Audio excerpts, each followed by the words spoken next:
Assalamualaikum warahmatullahi wabarakatuh. Perkenalkan, nama saya Valentina Aulia Rahmawati. Saya ingin mempresentasikan arsitektur dan orkom.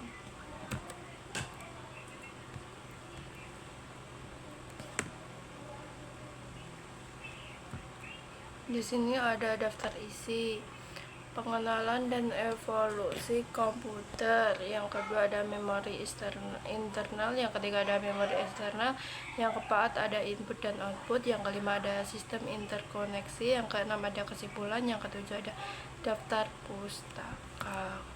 Pengenalan dan evolusi komputer. Apa sih komputer itu?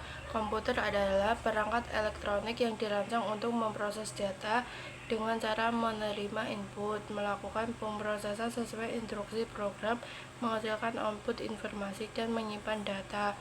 Komputer terdiri dari dua komponen utama, yaitu perangkat keras dan perangkat lunak yang bekerja sama untuk menjalankan berbagai tugas. Di sini juga ada komputer desktop. Banyak orang juga menggunakan komputer desktop yang di kantor, di rumah, dan di sekolahan. Komputer desktop dirancang untuk tempatkan di atas meja. Biasanya komputer desktop terdiri dari beberapa komputer, antara lain kontak komputer, monitor, keyboard, dan mouse. Di sini ada juga komputer laptop. Tipe komputer yang kedua ini sudah familiar bagi Anda, yaitu komputer laptop yang umumnya disebut dengan laptop. Laptop adalah komputer dengan sumber daya listrik berupa baterai, di mana laptop lebih portabel dari desktop yang memudahkan Anda untuk menggunakan di mana saja. Ada evolusi komputer. Evolusi komputer dibagi menjadi 5 generasi, dimulai dari komputer besar yang menggunakan tabung vakum pada generasi pertama 1945 sampai 1955. Kemudian beralih ke transistor yang lebih kecil pada generasi yang kedua 1955 sampai 1965. Sirkuit terpadu pada generasi ketiga 1965 sampai 1980. Mikroprosesor yang kemungkinan lahirnya personal komputer pada laptop pada generasi keempat 1980 sampai 2000-an, hingga generasi kelima yang berkembang pesat saat ini dengan mengandalkan kecerdasan buatan dan komputasi paralel. Di sini juga ada 3 generasi. Yang pertama, generasi pertama teknologi menggunakan tabung hamba udara yang membuat komputer berukuran sangat besar. Yang generasi kedua, transistor menggantikan tabung vakum. Transistor lebih kecil, lebih cepat, dan lebih hemat energi. Yang ketiga, generasi ketiga, pengguna integrated circuit atau sirkuit terpadu yang memungkinkan lebih banyak komponen dimasukkan ke dalam satu chip silikon kecil. Lanjut, yang kedua tadi ada memori internal. Apa sih memori internal itu? Memori internal komputer adalah penyimpanan yang terpasang langsung di mana komputer dan dapat diakses secara langsung oleh prosesor. Jenis utamanya ada RAM, ROM, SSD, dan HDD. Di sini juga ada fungsi RAM, ROM, chance, dan register. Fungsi RAM untuk menyimpan data sementara yang diperlukan komputer agar dapat bekerja dengan lebih cepat dan efisien.